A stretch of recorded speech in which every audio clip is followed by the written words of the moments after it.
welcome to the NFT podcast, Kenny Schachter. It's a pleasure to have you here. And how's it going?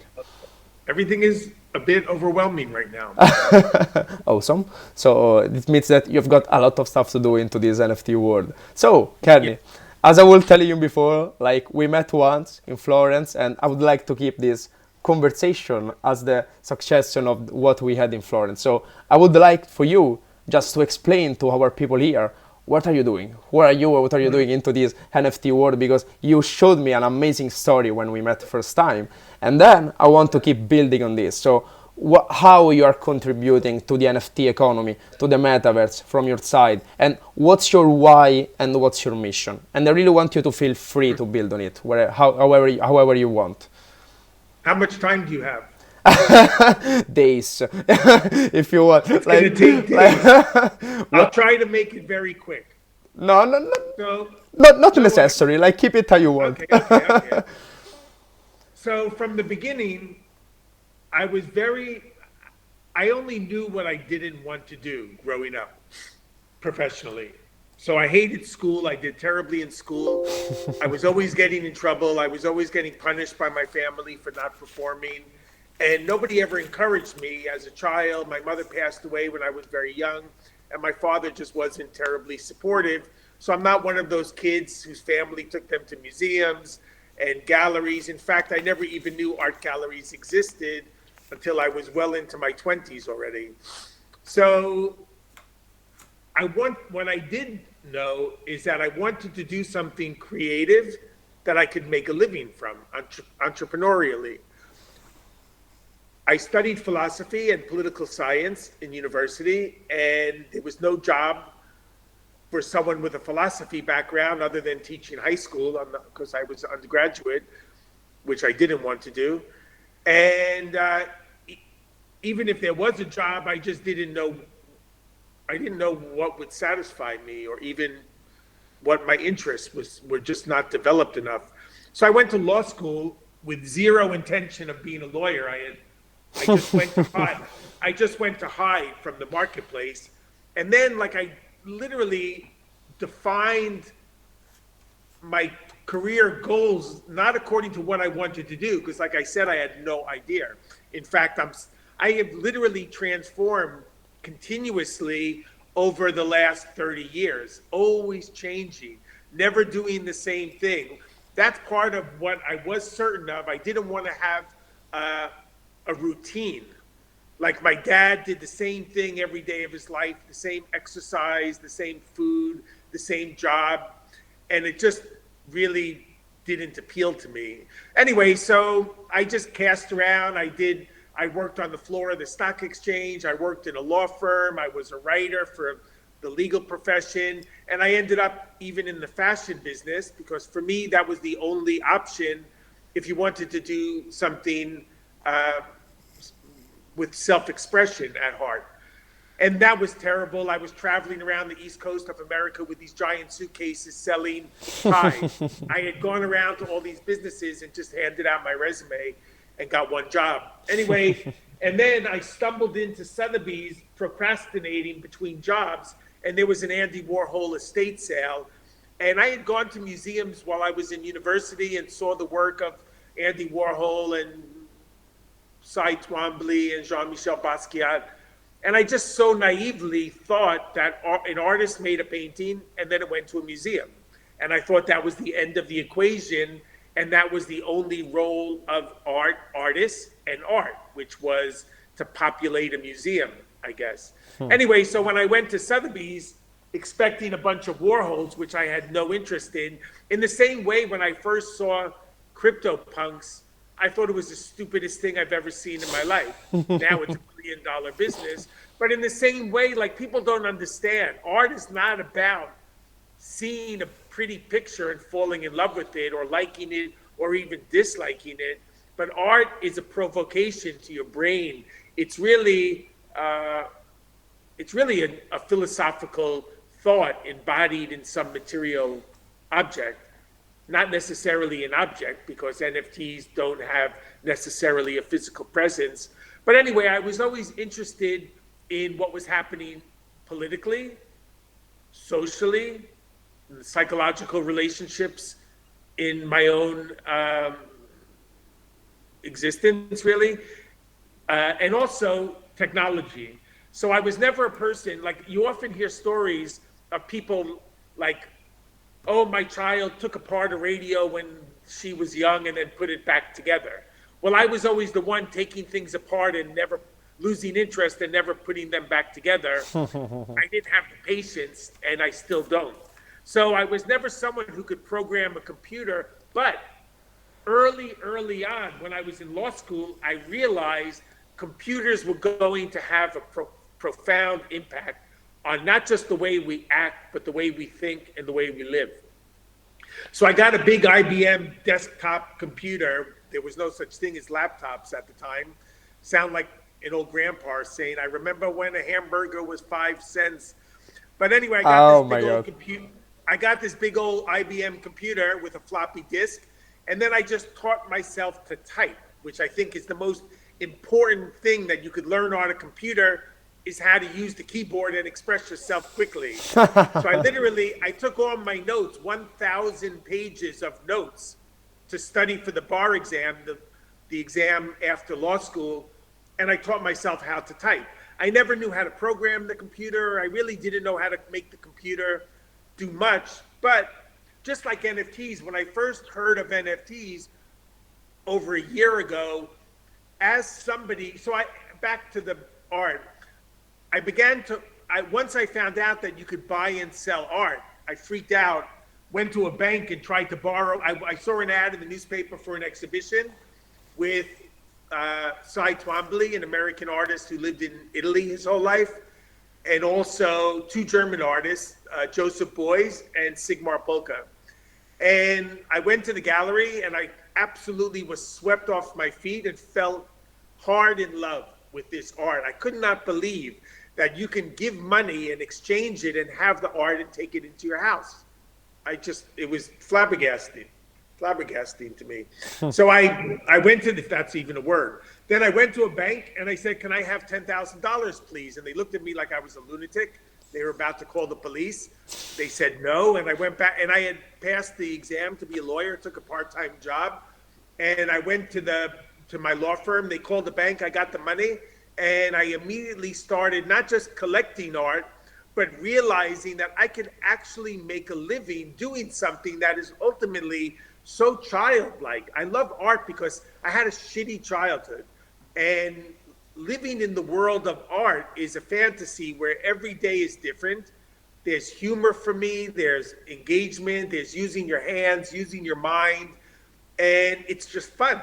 It's a really just fabulous experience where you get to do whatever the hell you want, you meet extraordinary people, and no 2 days are ever the same.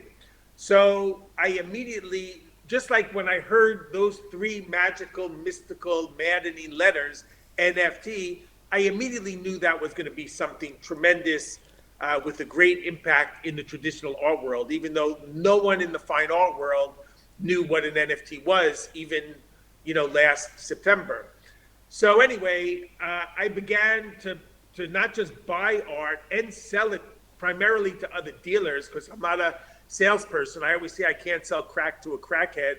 I don't want to spend my life persuading anyone to do anything. All I could do with great passion and enthusiasm is convey what I care about and why.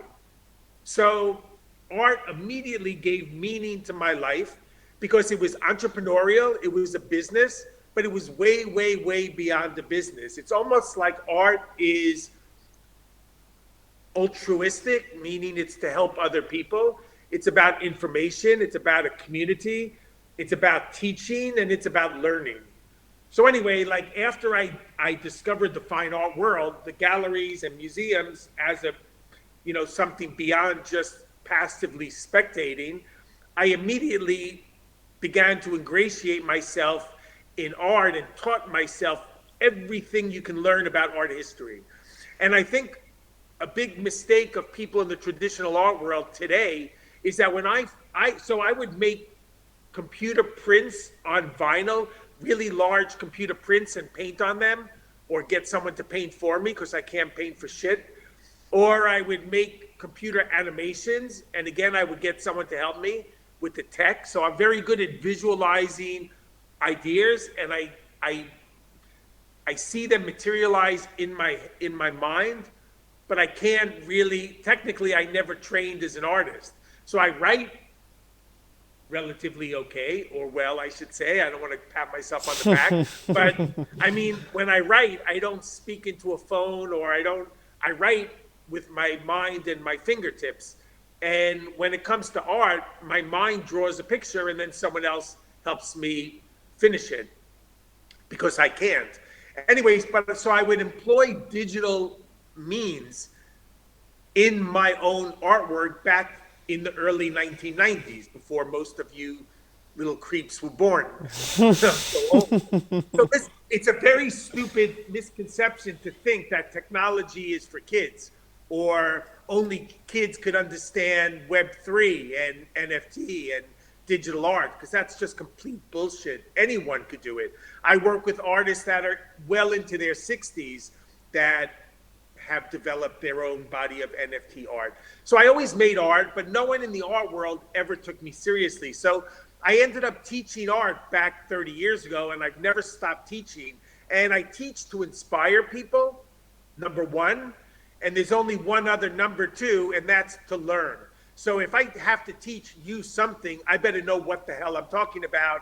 And that forces me, I can only do anything if I have a deadline, if I have something to say, something to write, something to make. I really need like a show, an article deadline, a class to teach. So anyway, I really I've lectured 24 times on NFTs in the last year and written 10 articles or even more, mainly because when I realized I didn't know anything about art history, but I was seriously in love with art, I started to teach in 1992 before I even read the basic book on art history. I just taught myself. And I taught myself by reading 3 chapters, drinking a big beer because I was so scared, and then teaching the class those 3 chapters, and then starting all over again. And I'm still doing the same thing. So when I first found out about NFTs, even though I don't know how to code a smart contract, I don't know how to program the metadata in an NFT, every day I study technology. I have someone who works for Google who lives in Singapore. They tutor me. They've helped me enormously. I have another friend in Switzerland who knows the history of generative. People think NFTs and digital art started with people in the same way they think art history started with Kanye West and this painter George Kondo or Kaws or Daniel Armstrong or whatever his name is. But computer art has existed, in the 50s, generative photography, computer generated drawings, 50s, 60s, 70s. So I have various people in the community. One is an artist, Kevin Abash, who worked with crypto art back well before NFTs. In 2013, I think, was his first crypto body of art. So I'm very humble, and I realize in a million years, I would never be able to fully understand. Go to the Uffizi Museum in Florence and you see 27 universes of the most profound human expression, and nobody could know everything under the one roof of this one museum. And there's many, many museums with all different bodies of art. So really,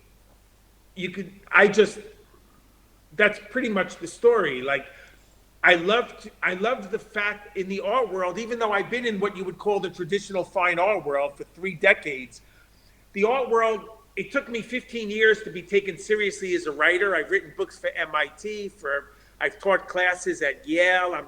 I'm leaving to Milwaukee today to give a lecture at a museum in Chicago and give studio visits at the Art Institute of Chicago, one of the best art schools in the United States. So I really achieved some great accomplishments, all self-taught. I never took a history of art class. I never took a studio practice class for making art, but I'm teaching one at the School of Visual Arts.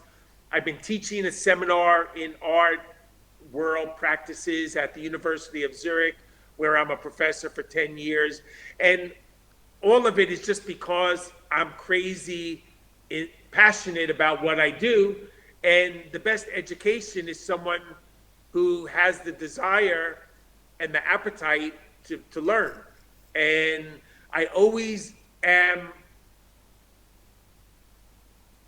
well, I don't know, I just appreciate artists, I appreciate information, and I appreciate people that have done extraordinary things in their field. And what I found, the art world began to accept me as a writer. I've been published in books, like I said, and I have a column for ArtNet and written for great magazines and doing a load of documentaries. But that the art world would never really accept me as an artist. And that was really upsetting and maddening. Of course, it would never stop me. Only a bullet will ever stop me from doing what I want to do. And believe me, people have threatened to beat me up. People have tried to beat me up. People have tried to sue me. People have threatened to kill me from my writing because I very often tell the truth, which freaks people out. People are scared because I don't really care. I'm self-employed and I don't rely on anyone to make a living or for anything. So I just tell the truth. And I try to help people. No one in the art world will explain anything to you or tell you what happens, the machinations behind the scenes. And I just feel compelled to share information and to help people, to inspire. It gives me a great amount of satisfaction and pleasure to help other people to be able to fulfill their dreams. And NFTs, like I said, I had a couple of exhibitions recently. I found a way to develop my own platform, so to speak, to present my artwork. And what I did was, when I would write an article, which was at least 1 or 2 times a month, I would embed my own computer animation videos or two-dimensional photographic manipulations into my articles. So very unusually, if not uniquely, I developed this way of having almost like a one-person exhibition every month. So even if the art world didn't take me seriously or would never buy my artwork, they would see it whether they liked it or not, because I was telling the truth about all these big art deals and art fairs and auctions. And then I would stick my own artwork in so people would see it. And based on that, I got a couple of shows. I sold some work since 2018 when I had a big show, never more than 100 grand over the last 3 years. And then I immediately, when I found out about NFTs, an artist mentioned it to me, and then they introduced me to someone at Nifty Gateway. And that was when Nifty Gateway was tiny back last December. And the guy Tommy Kimmelman, who was like the chief financial officer, was also the curator, who was onboarding artists onto the site because no one else knew anything about it or was doing it. And I sold 3 different pieces for a total of $4,000. And I was elated. I was so grateful and so appreciative. I was so happy that I sold some of my art to a new audience of people who didn't judge me because I had done so many things, not because I wanted to do 5 things at the same time, but because that was the only way I could make a living, and I refused to compromise and do something I didn't want to do. I wanted to do art. The art world wouldn't accept me as an artist, so I figured I'll buy art, sell art, curate shows, and sell the work of other artists. And that was difficult and never went incredibly well, but it went okay, and I never stopped. So really, one of the greatest pieces of advice I could ever give anyone is don't take no for an answer, and don't give up. And this word tenacity and perseverance is just never stopping to pursue what you care about. And for me, it was always, I mean, you could take all the different worlds, all the different words, art world, NFTs, crypto, sculpture, painting, animation, photograph, projection, it doesn't mean anything to me. There's only one thing. I really just wear one hat, and it's called art. That's all I care about. I love to communicate, I love to share, and I love to help people. So by never letting the art world always tries to judge you. They look you up and down when you go to a gallery, and they look at your shoes, they look at your clothing, they think they make a determination whether or not you have any money. It's very exclusionary. It's all about power, control, and access. And when I had my second drop on Nifty Gateway in February, I was expecting to make $4,000. I made a bunch of art. I was writing my first of 10 articles on NFTs that night. And all of a sudden, I got like 600 emails from Nifty Gateway. And I had sold like, it wasn't a lot of money compared to some of the major famous NFT artists like Pac or Mad Dog Jones or Beeple or Ferocious, who's only 18, who I was on his podcast some time ago.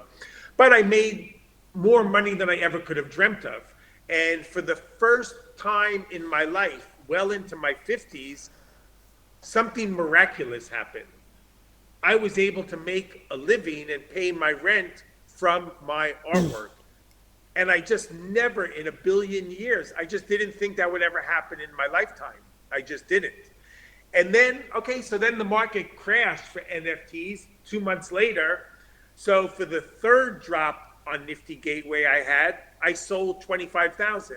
And again, like that was 25,000 I didn't have the day before. It was a bit of a disappointment in relationship to the time before, but that's just the way it goes. And I was very happy. So I don't do anything I've ever done professionally for money. Of course, I need money. I love to collect art. I love to travel and do different things. Things cost money. Life costs money. I have kids. That costs money. A lot of money. So again, like nothing would ever change my focus or my vision of how I want to live my life. And that's creatively fulfilling the human need. What separates us from all the other species is the fact that we can express ourselves creatively and make art. Art is one of the most bizarre, silly, stupid, fantastic, brilliant things that we are capable of doing. And since art came off the wall of a cave, it's been coveted and appreciated by people and in the market. Anyway, so I was writing about all of these crypto punks and Bored Ape Yacht Club and chubby penguins and cool cats and Pepe the Frog. And I was thinking about all these, I'm a grown person and I'm talking about all these stupid cartoon characters. And I just thought, this is really the dumbest thing in the world. Is this what, is this really the apex? Is this, the best we could do? Then I thought it'd be really funny to put them all in a blender and come up with a mutt. Like a mutt is a dog that isn't a pedigree, that has mixed parents, maybe doesn't look so good, a bit ugly, a bit like, I consider myself a misfit, someone who's a little bit crazy, who says what they want, does what they want. Some people love me, some people hate me a lot. But I just, I don't care. All I care about is that I'm transparent, I have some degree of integrity and morality, and everything okay? Anyway, so I thought it'd be funny to put all these profile picture NFTs into a blender and make mutts. So I curated a few NFT exhibitions over the last year, and on September 21st, which is a day until I die will always be one of the most important days of my entire life, I was actually curated and had my NFTs in the Basel Art Fair. So the Basel Art Fair is the pinnacle of prestige. It is basically the most important venue for an artist to have their work seen and exhibited and bought and sold.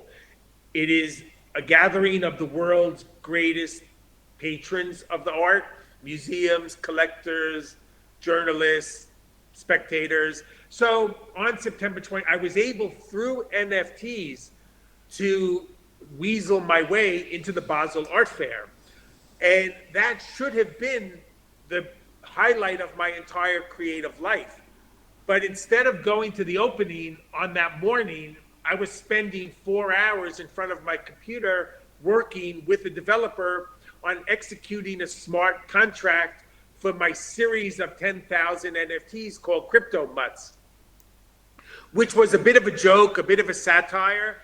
But what I wanted to do was to sort of, everything I do is a provocation. I wanted to give a little fuck you to the art world.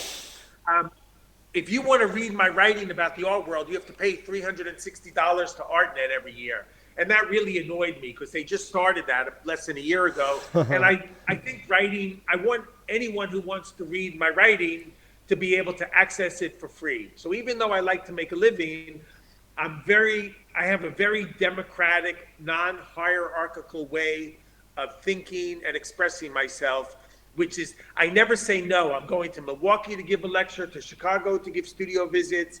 I speak to people from all over the world, whether they're high school or college or, museum people. It doesn't make a difference to me.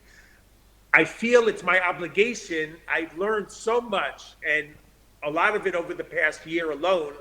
And if I can help someone overcome their fear of trying, I have literally had emails from hundreds of people thanking me because there's a lecture I gave at the School of Visual Arts in New York City that's on YouTube, and it's basically a how-to on the best aspects of NFTs and the worst, and how to do it and why to do it. And I always tell people, like, anyone who sees this podcast with you, get in touch with me. I'm on Twitter, I'm on Instagram, I'm on Discord. If you get in touch with me and ask me a question, I can promise you that I will return every single message, and to the best of my ability, I try to help people. It takes the same amount of time to say yes as it does to say no. The art world knows one word, K-N-O-W, knows one word, and it's N-O. No, you can't do this. No, you can't say that. So anyway, I've had literally hundreds of people tell me that I help them to make a living for the first time in their life from selling their art. And later that day, on the 21st of September, I sold 9,000 NFTs in little more than an hour. And they were less than $100, but what the NFTs provided was access to a club which is comprised of you have access to all my writing. I'm having my 4th drop on Nifty Gateway today. And there's a special work, especially for people that own my artwork, and they get a special access. Anyone who owns any of my NFTs could read my writing before it comes out. And we have meetings. I share all my information with these people or anyone who really cares to hear it. So I think the most important thing, after I just given you didn't even ask me a question, and I never shut the fuck up. When I was little, I was overweight and I stuttered. I had a speech impediment, and I overcame it on my own over time, but I couldn't speak until I was like 14 in public. And that's one of the reasons I never shut up. You have 14 years to recover now. I think I've already exceeded that. So the most important thing I can say to anyone is, don't listen to your parents, don't listen to your boss, don't listen to your friends, don't listen to your enemies. Do what you want. The most important thing that you have to do in your life is not doing this or doing that or saying this, saying that. It's just finding what you would do for free and make that your life's work. I could not, every day I pinch myself. I've managed to basically, I never in a million years would have thought that at this stage where I've been in the doing art world for 33 years, and it took me this long to get to this point, and I have no regrets. There's nothing I would change. I'm more focused than I've ever been. I have more energy than I've ever had. I'm empowered through art. There are even studies in clinics and hospitals that surrounding yourself with art can help you live longer, reduce your anxiety, reduce your blood pressure. I honestly feel like with art, and specifically, so let's just say one last thing. The way an artist was able to communicate art from one person to the other without seeing it was to send a little photographic slide, it was called.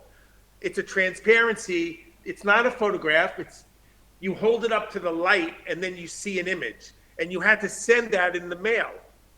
Then through computers and JPEGs and email, you were able to send these things, which was a great technological change in how people communicate an image from one person to the other. Mm-hmm. Then with the advent of social media, mainly Instagram, which was like, I don't know, 2012, 13, 14, that was the first time that that blurred the geographical boundaries that separate communities of people. So you could be in Asia, you could be in Africa, you could be in South America, and you were able to show to a wider audience of people what art you made. So I have found artists that I have helped their career completely transform their life by finding obscure, and again, like I discovered an artist, she was 64 years old, a Hungarian woman working in Vienna, and nobody saw her art or knew her art. But I found it on Instagram, and then I curated her into a bunch of shows, and her life has absolutely never been the same since. And she sold loads of work, has galleries all over the world, and now she's 66 and she can't believe it. She's like a child. It's one of the most beautiful stories you could ever dream of. But even though Instagram was a profound impact on how we communicate visually, we still had to rely on these fucking controlling art galleries to sell our art. Yeah. And that never worked. It's unfair.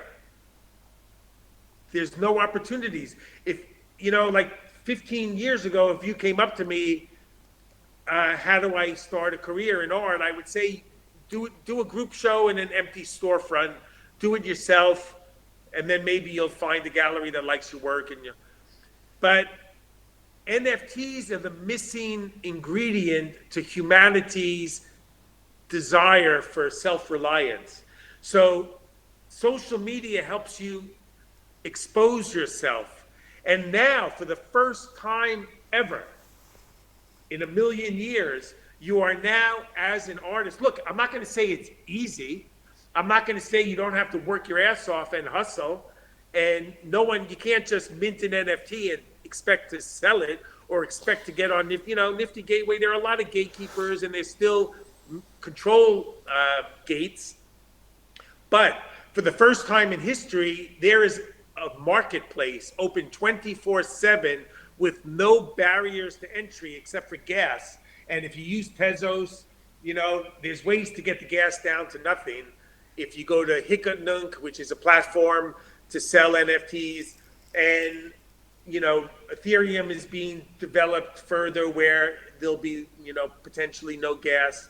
So I have literally, my life in my late 50s has been changed upside down, and I just cannot believe that I have the only money I have in the world today sitting in my account is crypto from selling NFTs. Millions of dollars of my art have not sold from me, but resold. As an artist, one of the most revolutionary aspects of this whole crazy revolution is that artists get a resale residual. You get money baked into the contract. So every time your art resells, you get some money, which is fantastic. Never happened before in history.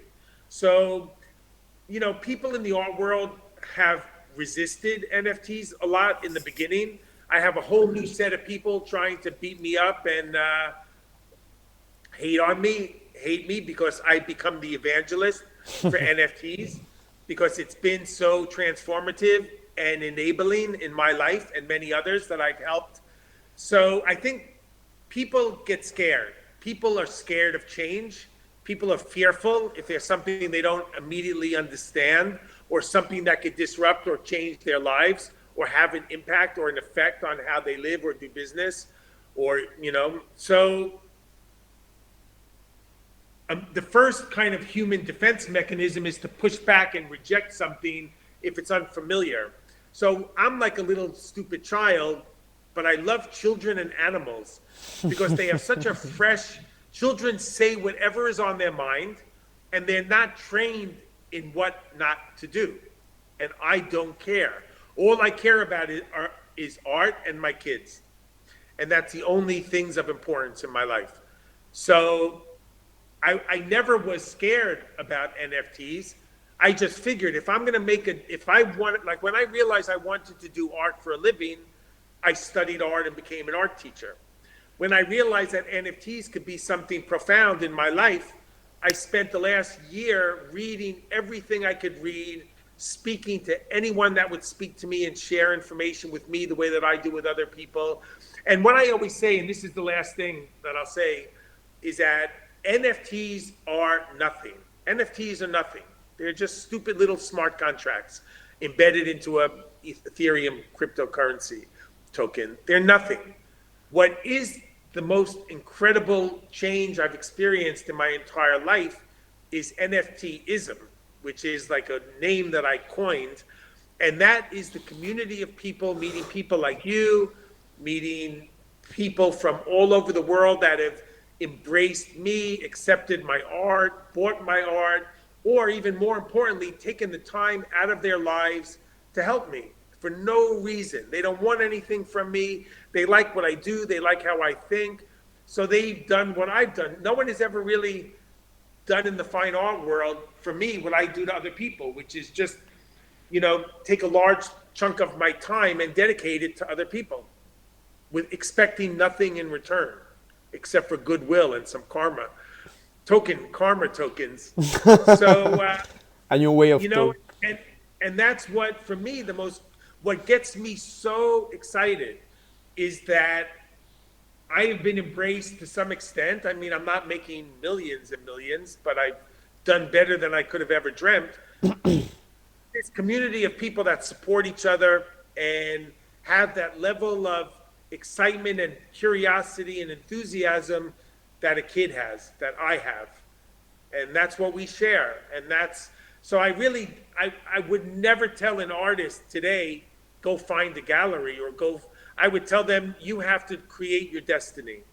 And NFTs have helped really create a destiny for myself that I've been trying to accomplish for decades. And only now was I able to do so. Awesome. So you tracked a very long piece of history. Like there is this long trajectory that started from here, from the 50s. You started to talk about, you arrived here, you arrived in making art for the 90s, digital art. And there are a lot of points that, what you were saying that really touched me. And because it's what I want to bring to the people in this podcast. And I think that the main concept is help. Like you said, I am someone that really want to help. And trust me that for anyone that is listening here, like we met with a message. Like I saw he was in Florence, said, hey, are you in Florence? Yes. Will you meet? Before no, and then yes, but at the end we meet. So he's really responsive, and this is what I want to do. Like this is not a classic podcast in which you come here and listen to stories of people. This is the starting point to the collaboration. This is the starting point to, hey, raise your ass, do something, work, because there are endless possibilities. We live in a digital economy. We are kids, but even if we are 20 or 60, we are anyway kids just for the fact of living here, because we have new toys every day of which to play, and we are in the era of abundance of toys thanks to NFTs. You can do whatever you want. So I want you, so you track this piece of history, I want to track the next piece of history, and I want to track the next piece of history under 2 points. One is personal and one is more general. Personal, I mean, I would like if you can share more about exactly what are you working for, what will you will be working on in 2022, 2023,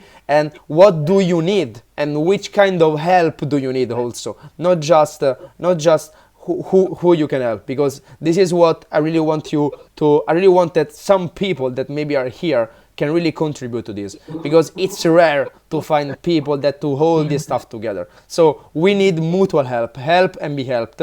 And from the other side, I would like to ask for you, that you are just the only person I can ask something like this.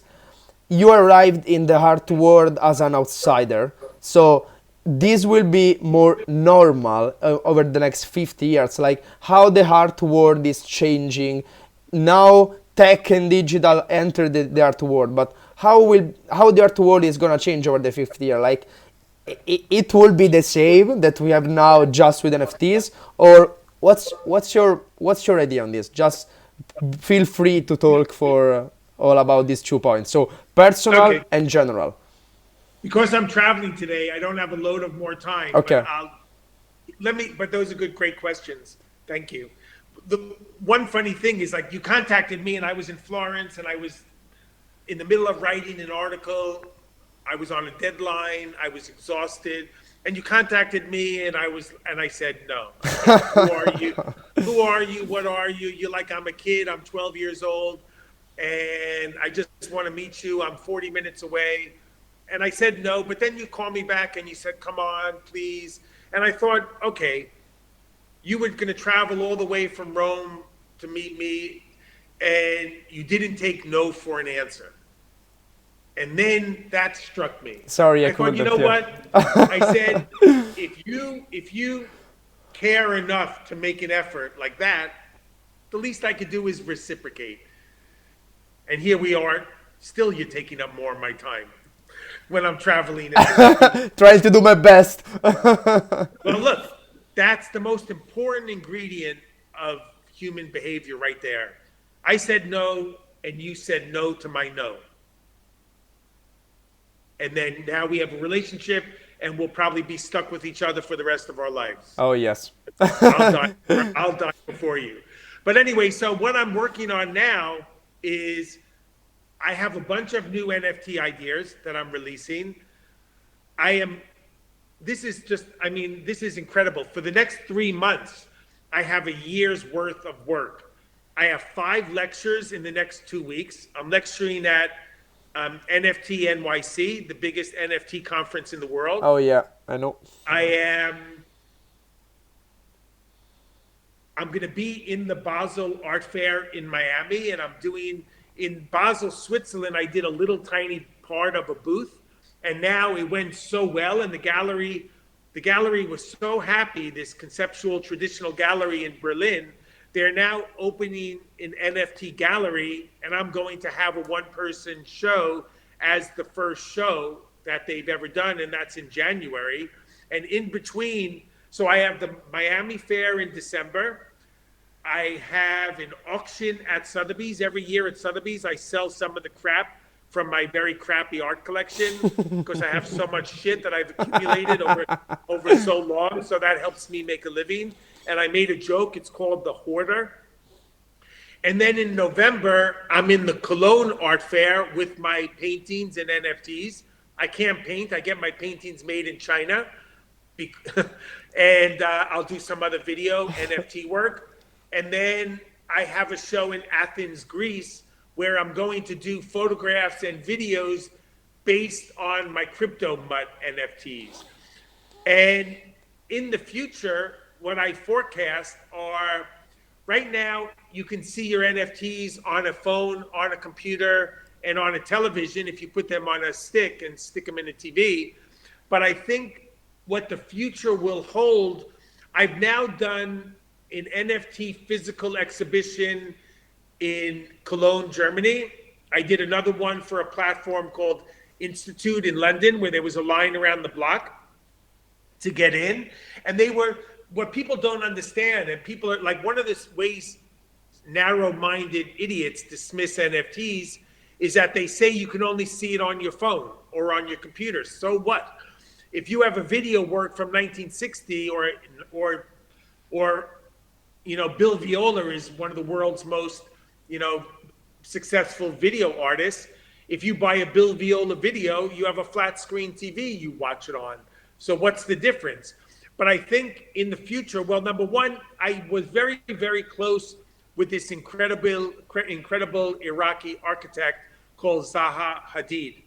She was one of the trailblazing forces of intellectual history and architectural practice, where she didn't break the glass ceiling for women architects. She exploded it and smashed it to smithereens. She was one of my closest friends, and the successor to her practice, which has continued to expand, never really happened before. Her personality and her aesthetic was so strong. Her company is still succeeding wildly, and they've designed a metaverse gallery for me. So even though I don't want to have a platform to sell other people's NFTs, I'm going to have a space to showcase the work of other artists. I'm always curating shows for other galleries, so I may as well do it myself. I'll find someone to help me run it. But so I think that, like, right before we had this conversation, we poked around Insomnium Space in the metaverse. And I've looked around at Decentraland and Arium and Somnium Space and their Sandbox and Crypto Voxels. So I think right now, I think that we're in the baby stages of the development of the metaverse. And I think that the progress that's going to be made in the next 3 years in the metaverse is going to be profound and gigantic. So right now, it very much has the feeling of a computer game, maybe. I mean, look, NFTs were born from computer games and assets like skins in Fortnite or cards from Pepe the Frog and these types of things. So I think that the metaverse is going to develop where it should be very similar to meeting in a Zoom or just meeting someone in a cafe, where you'll be able to seamlessly walk around in the metaverse as yourself or as an avatar in a very realistic, natural fashion, where you could speak to each other and move around without relying on a cursor, on a mouse, on a keyboard. I think it'll become a much more natural interaction and experience. So I think that we'll see our NFTs existing in the metaverse. And then I think we'll have this. Like, you have got this? Those things are ridiculous. Like, putting on these goggles or these headsets, I think that, we're going to get way past that, because that looks like something you would do in ancient times. Put this crazy medieval contraption on your head and walk around like with this big head. They will be smoother when they will be lighter and smoother. We will have, like, into the glasses that you have right now, we will have the entire virtual world. Exactly. So those are the things I look forward to, where also, like, I'm sitting next to a sculpture here, or a little mouse sculpture. So I think already there are artists that are using holographs, projections. So I think you'll be able to project a 3D image in your house that will look no different from an object, but will come from a computer file. So I just think, like, okay, so we have the system is in place, the mechanism to buy and sell. We have Web3. Ethereum right now is the money of the internet, and the future will make this more of a physically integrated aspect of our everyday lives. So, one of my kids. So anyway, I think that we're going to see. I'm really excited that for the rest of my life, I will be working within NFTs and technology, as I always have from the first day of my life in art. And I just love to, technology is not just computer code, it's culture, it's an expression. I hate the term artificial intelligence because there's nothing artificial about it. I mean, even NFTs and computer art it's such a physical process to program a computer. Uh, there's nothing that's, immaterial about anything to do with crypto. And yes, it exists in code. Yes, it exists in decentralized network of computers. But these are things created painstakingly by people. And we've created these things. Artificial intelligence is by no means artificial. It's an extension, like a tennis racket is the way you hit a ball over the net, or a ski is the way you fly down the mountain, or a car, whether you're holding the steering wheel or not, is a way to transport from one place to another. And NFTs and artificial intelligence and virtual reality is our brain expanding the universe of possibilities of life, of existing, of relating to one another. So I just think like 1 year of development in technology is like 20 years in the past. Yeah. Things are happening so quickly. So, I mean, also, let's be clear about this. In 2 or 3 years, the market for NFTs is going to eclipse the entire market for fine art today. Right now, the art world is $60 billion a year. OpenSea did $3.5 billion in August. Before that, the first 3 months of 2021, the whole entire NFT world was 2.4 billion.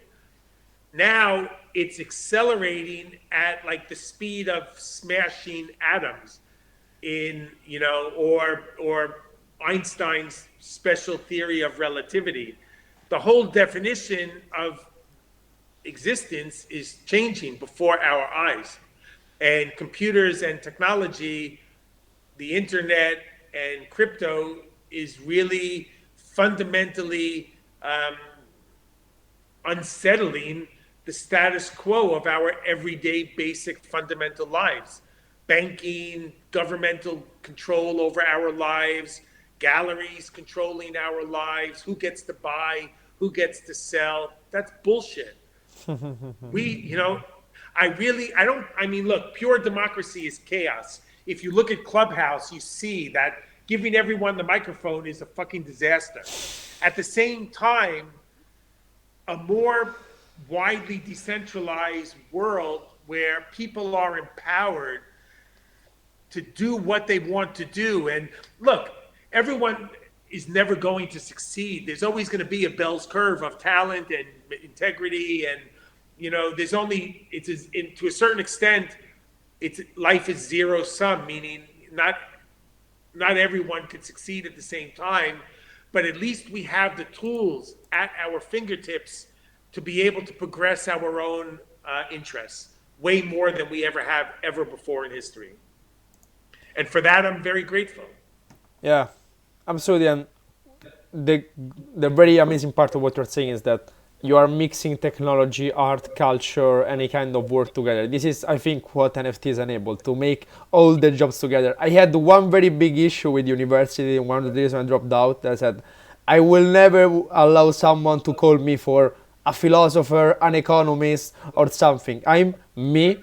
And now we've got all this toolkit to blend all our passions and stuff together. So I absolutely agree. And I'm always now talking to the kid here with this camera. So if you are watching me, if you're watching us, please really understand that this is not a passive listening, but this entire show has been built as a call to action to join me and join Kenny what he's doing, because he's got really amazing projects for the next year, 2, and help me program a smart contract. Exactly, help animation. Help him program his smart contract. Help me, please. And if you're not good at programming, go take a 3-month course and reach out to Kenny, and I'm sure that will be great to help him. So we need more developers into this world, but more developers in a creative way. So I think that you've got a flight now. So, and you really made a good parenthesis of your life. So we can wait another year before making another episode. I know what you're gonna do the other year, but we will meet before for sure. So, one quick thing. Yes. Like even Karl Marx, socialist of all people, he made a comment that I learned when I was in university that I never ever forgot.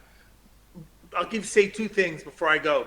One of them was, why can't you be an economist in the morning and a fisherman in the afternoon? Exactly. Why do you listen to the dictates of society about what you could do and how you could do it and why you should do it and for who you should do it? You should only ever want to satisfy yourself and your family. Those are the only things that matter. You should never fall into a situation where you're enslaved to the interests of other people. Help yourself first and then help other people. And the other thing is the word unlearning.